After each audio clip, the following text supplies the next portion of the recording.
company, very distinguished guests who are here present today to witness the ceremony. The MC virtually stole the words from my mouth.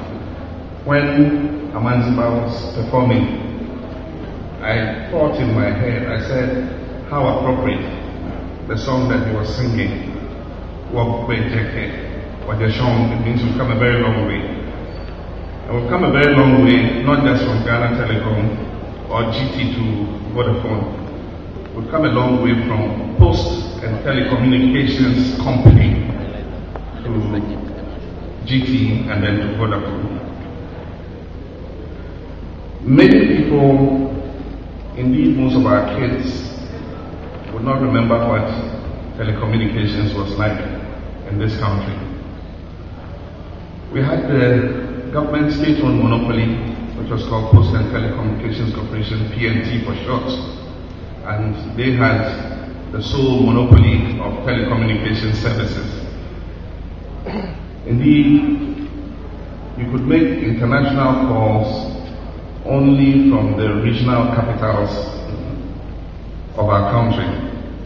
And so if you lived elsewhere, you had to travel to Ho or Tamale or Kumasi or Accra to be able to call a relative outside the country. We had telephones that didn't work. There's a story of somebody who applied for a fixed line and he waited nearly 15 years. And the day they went to connect the phone, his funeral was being performed. It was that bad.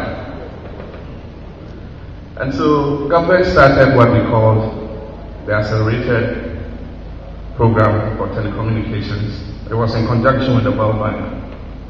And this program was started by the Ministry of Transport and Communications and had Mr. Edward Salia of blessed memory as the minister.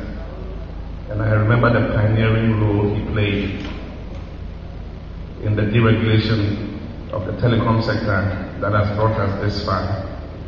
At the time, he was a lone ranger, and when the idea was mooted, people said, telecoms is such a sensitive utility service that for purposes of national security, private sector should not be allowed to participate in this sector.